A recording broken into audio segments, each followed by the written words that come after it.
Hey party people! In this figure drawing tutorial video, we're going to go over foreshortening. What is foreshortening? That is when something is going forward or back in space. Like these calves are going back in space in these walking poses, and they create an extreme angle. And when you're looking at it like 2D like this, it looks like that piece has been shortened, right? So that's what foreshortening is. Just a quick note, this figure drawing series is not just for fashion illustration. It is for all kinds of illustration categories. There will be no like fashion-centric elongation sort of stuff in this video. Now, before we start drawing, real quick, let's go over the supplies I'll be using in this video. I'm using 2 drawing pencils, and yes, I know I'm the queen of mechanical pencils, but I actually do like drawing with regular drawing pencils, especially when I'm doing more like larger scale figure drawing stuff. But today I'm using these. These are Faber-Castell drawing pencils. The only difference between these two are this is a jumbo. This is a 2B and this is a 5B. I typically like to draw, I like to do some light underdrawing with a harder pencil and then do finishing with a softer, darker pencil.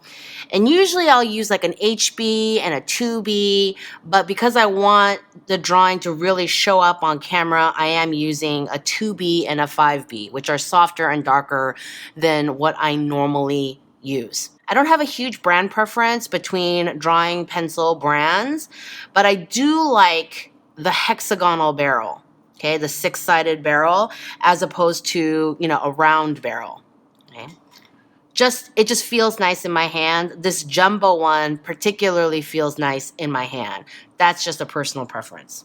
This is a Factus Extra Soft, just a plain white eraser that works really well. My Ride or Die #1 eraser, Pentel Click. And then this is the Tombow Mono Zero, super skinny eraser. The erasing quality is not great. Like, I never use it for anything other than just like teeny tiny details, because that's really all it's good for. But it's great at that one job. And this is a Pilot Color Eno colored mechanical pencil in yellow. And I love using these colored mechanical pencils for all kinds of grading, demoing, corrections when I'm teaching, that sort of thing. And you'll see what I use it for later on. I'm going to start with these walking legs because it's such a great example, because you can literally see what the leg looks like not foreshortened and foreshortened. I approach foreshortening in 3 steps. Number 1, identify the endpoints of the foreshortened part. So in this example, the foreshortened part is the calf. So one endpoint is your knee. The other endpoint is your ankle. Okay, and let's go ahead and mark the not foreshortened side for comparison. Okay. Step 2, draw the lines that connect the endpoints and get that angle right. I have a whole video working with angles and proportions. I'll link that in the description box below. But you want to capture the angle of the foreshortened part. Now, with asymmetrical elements like these legs, you might be trying to figure out where the center, what the direction is. The direction is the center of each endpoint connected. Center of the ankle, center of the knee, center of the knee, center of the ankle. And that's the angle of each calf. Same with this person. I'm going to use this yellow so it shows up. So here is the knee on this leg. Here's the ankle. Center of the knee, center of the ankle. That's the direction of the calf. Number 3, essentially what you're drawing is a squished version of the non-foreshortened line. Like literally, if you took this line and you drew it in a vector program like Illustrator, you could squish it and it would turn into this line, okay? Or some reasonable closeness to that. Same with this line, okay? So you see the curve peak is high and then it kind of straightens out, right? The same is true of the foreshortened side. The curve, more extreme, but still high, you know, the top third or so, and then it kind of straightens out the curve. Okay, so we're just taking that curve and we're squishing it. There's the bottom of her kneecap. There's the angle. And we're gonna draw her knee there. And her knee is not touching, right?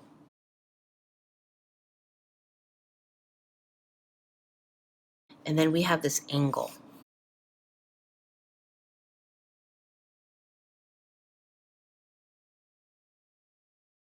And then here is her ankle, which is smaller than her knee.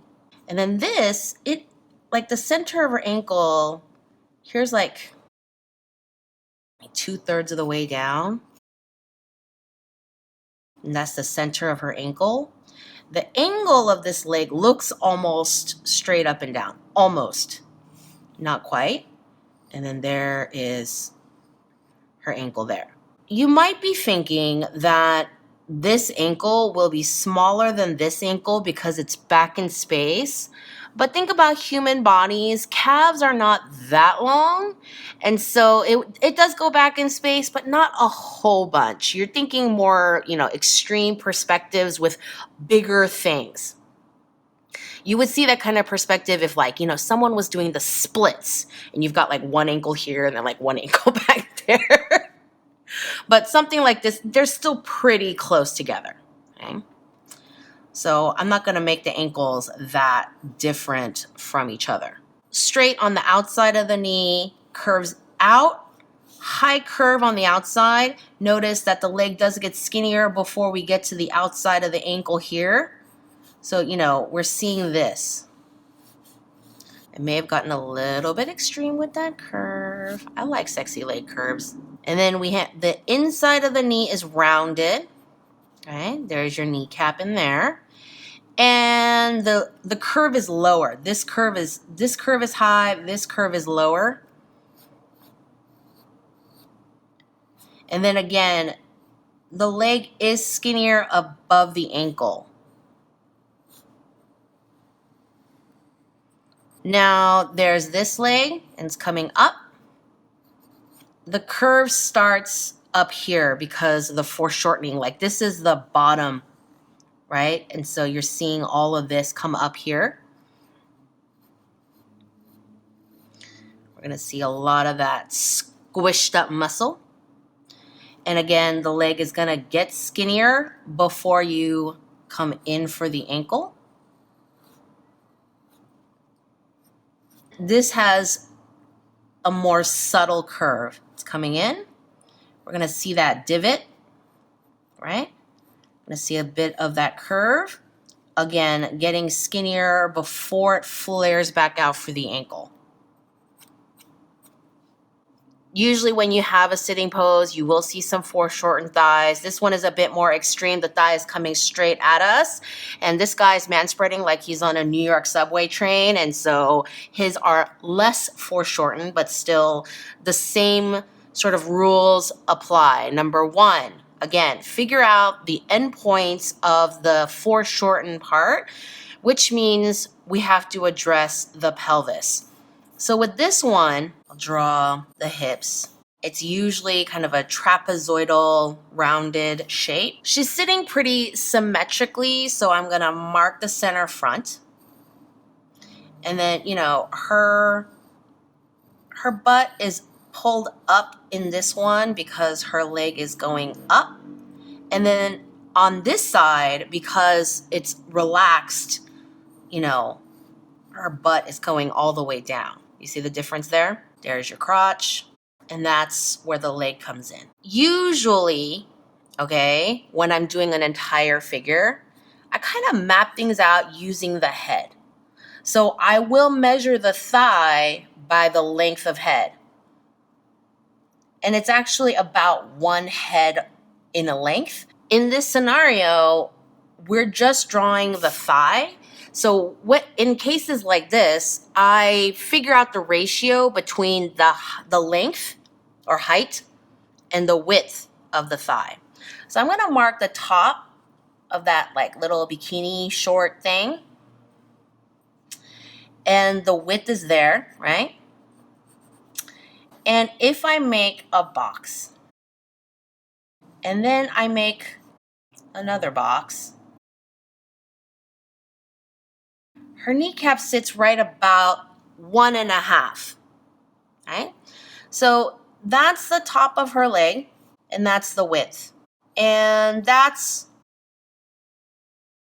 bring that out. That's one box, that's another box, and her kneecap will be there.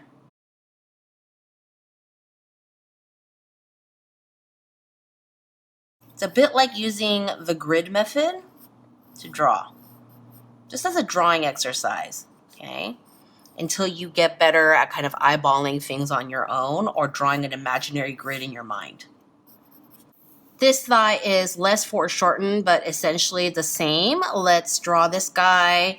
Here's his center front. You know, this section is pretty straightforward. It's not twisting too much. Again, we're going to figure out the endpoints. There's his crotch.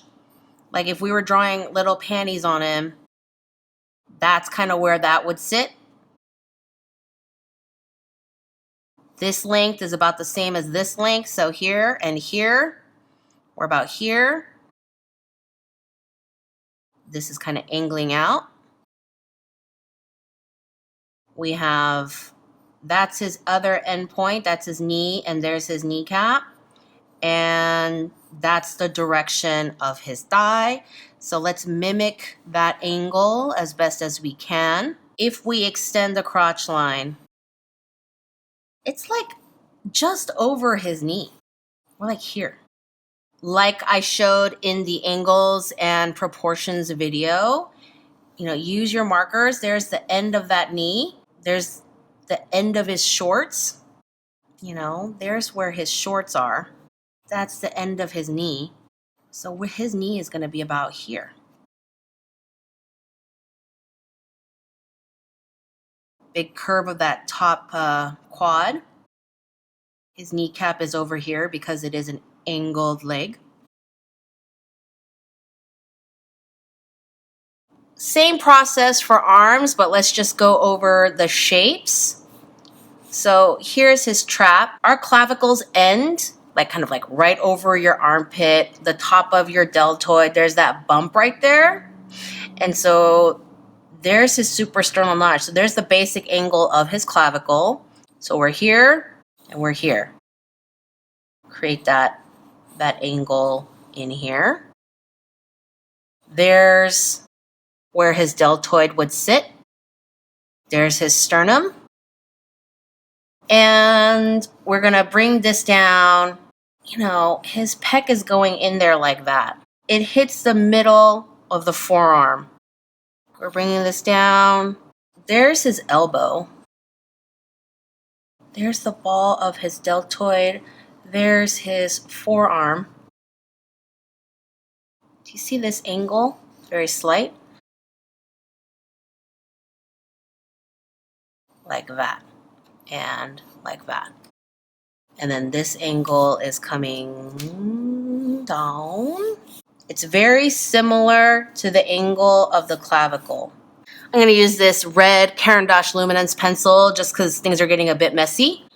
But we're coming around that deltoid, and that tricep curve is bulging, and it's coming in like so. We have this armpit, and then we have the bicep, but it's mostly hidden by the forearm. There's your elbow right there. okay? You see how the center line here, and then the elbow is right under it. There's your center line and your elbow is right under it. And it's got that sharp turn, okay? This is all bony. And then this is all muscle, and it's dropping because high gravity. And this is in front. And it's got the beautiful curve of the brachio.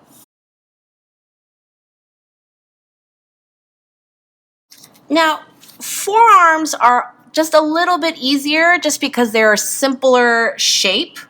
Okay, it doesn't go in and out and have complex muscles like your upper arm. Let's talk about endpoints and angles. So there's your endpoint of your elbow.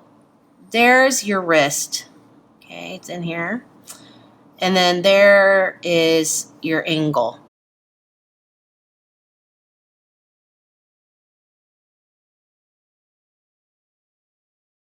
Let's mimic that angle. Okay, there's the upper arm, and there's the crease of her elbow. Looking at it horizontally, the top of the wrist does not hit the bottom of her elbow. So if you do this, you know, there's some space there. I'm going to say that is where her wrist is. Because I'm comparing the size ratio of this wrist to this elbow and trying to create that same ratio with this wrist and this elbow. So this space is smaller and there's more muscle down here. It's going to sit like so.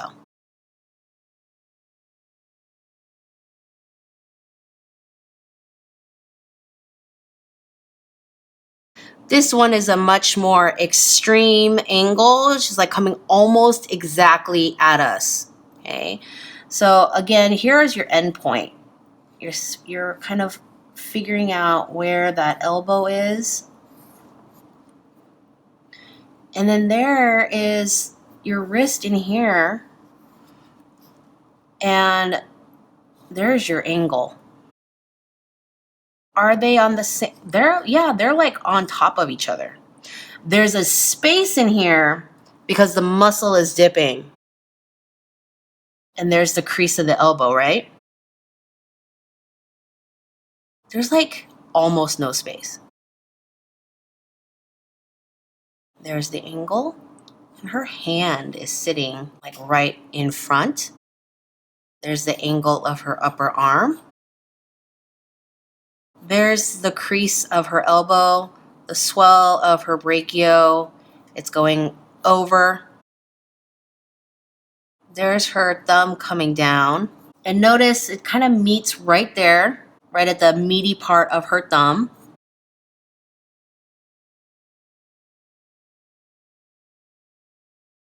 And there's her hand. I recently received a request for a kids figure drawing tutorial, and honestly, please don't hate me, but I'm not going to do one. I'm sorry. I just don't get enough requests, and I know I'm going to get about 100 views, and I really try to do videos that will benefit as many people as possible. You can buy my kids figure templates at my Etsy shop and study them if you like, but even there, like, I've sold like 3 of those because the demand is not there. With the kids flats templates, I've sold like 3 of them, if that many, while I've sold hundreds of the female and even the male. Like I don't get a lot of requests for male figures either, but even there is so much more than the kids. I've gotten to the point in my channel now where I have to think about the volume of requests I get on certain subjects and try to hit the ones where there's high demand. However, the same rules for drawing adults apply to drawing kids. Find good visual references. I have a bunch on my Pinterest board, figure drawing refs. Find a reference based on the age of kid you want to draw. You can tell the age of the kid mostly by how big the kid's head is in proportion to the rest of them. Okay? Adults are about 7 to 8 heads. And many in their mid to late teens are also about adult size in height, okay? And then, babies are like 3 heads long. Look at these kids in comparison to this kid, and you can tell by the head proportion that these kids are much younger than this kid. So find the age, do a little Googling, ask some moms. The angles, everything I say in the angles and proportions video and in this video, finding endpoints, finding the angle, drawing the same curve, those things all apply to kids. Look at these forearms. Obviously, this kid does not work out like Misty Copeland does, so her forearms are not that muscular, but the basics are the same. Here's her elbow. There's the crease of her elbow. There's the end point. There's her wrist. So we got that going on. And then there's the angle of her arm. And we have this angle here.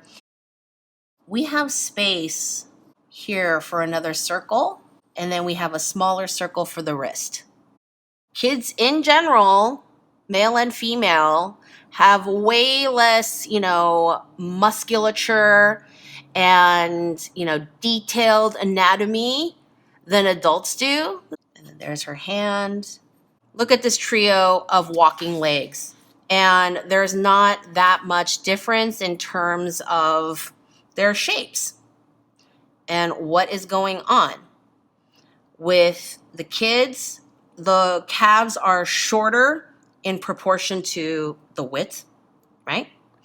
They have far less musculature than especially this dude's hairy legs, okay? But the basics are the same. If you want, we can measure, can we put another, yeah. And there's a tiny bit of space. The angle is like almost straight up and down. So we have our kneecap is sitting here. We have another, there's the knee ball. We have a little space, and there's the ankle ball. That's the length.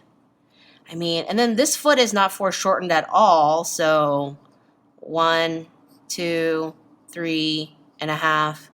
1, 2, 3.5. That's going to be the bottom of her foot. Again, that calf muscle comes up from behind. Again, the leg narrows before it flares out for the ankle bone. Not so curvy. Okay, let's tone that down for the kid. And then there's the knee. And then there's that little divot in there. The inside curve is always more subtle. Unless you have very muscular, defined legs like the guy. Again, tapers in before it flares out for the ankle bone. And then the foot comes out. Kneecap. I think I got a little over aggressive with that curve. Please do give this video a thumbs up if you learned something new today. Let me know in the comments if you want me to continue this figure drawing series. Drop me all your questions. Please do check the description box below for links to related videos like the angles and proportions video, my hands and feet videos, all those kinds of things. And yeah, you know what I'm always saying on this channel? Hashtag always be practicing. Hashtag practice not magic. Hashtag if your first one sucks, you're right on track. And I will see you in the next video.